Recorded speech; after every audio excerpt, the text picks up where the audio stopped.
Bonjour, aujourd'hui je vous parle d'ambition. Ça vous évoque quoi, l'ambition?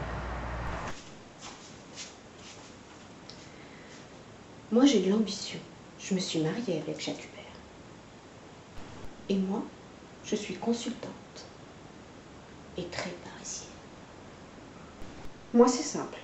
L'ambition, c'est jouer des coudes et puis, s'il le faut... Pour moi, c'est se fixer des objectifs, s'entraîner, oser se dépasser, s'entraider, réussir ensemble.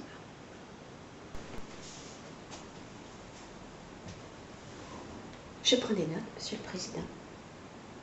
Pour moi, l'ambition, c'est d'être juste libre. Libre d'être ce que je veux.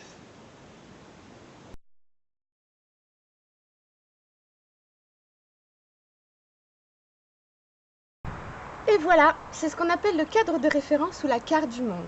Nous avons tous une façon de voir les choses qui nous est propre, en fonction de qui nous sommes. De notre origine, de notre histoire, de notre éducation, de nos familles d'appartenance, de notre culture, de l'endroit où nous vivons, à la mer, en ville. Nos croyances, nos valeurs, et puis bien encore. Alors, pourquoi parle-t-on de carte du monde? Prenez le livre de géographie d'un écolier français. Vous aurez la carte du monde à plat avec la France au milieu. Faites maintenant le même exercice aux États-Unis. Vous aurez la carte du monde à plat avec les États-Unis au milieu. L'une à côté de l'autre, ce n'est vraiment pas la même photo. Et pourtant, c'est bien la même planète. Tout dépend de là où on se place. Et de notre façon d'appréhender le monde, bien sûr. On dit souvent, la carte n'est pas le territoire. Ce n'est qu'une représentation de celle-ci.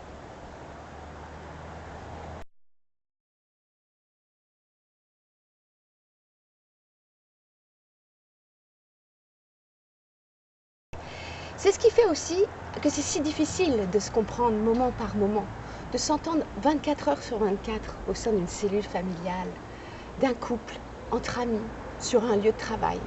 On ne se ressemble jamais à 100%, jamais point par point, jamais sur tous les plans. Nous sommes tous uniques et donc différents.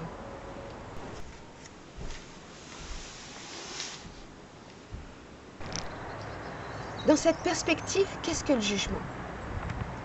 Eh bien, on juge la carte du monde de l'autre en fonction de la sienne. Et comme chaque carte du monde est unique, on ne se comprend tout simplement pas. Ça ne peut pas fonctionner. Le jugement ne sert à rien.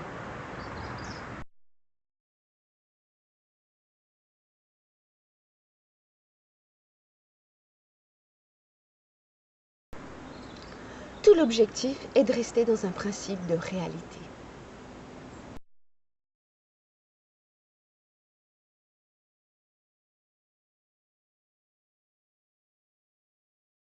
Il existe une très belle chose, le réflexe écoute.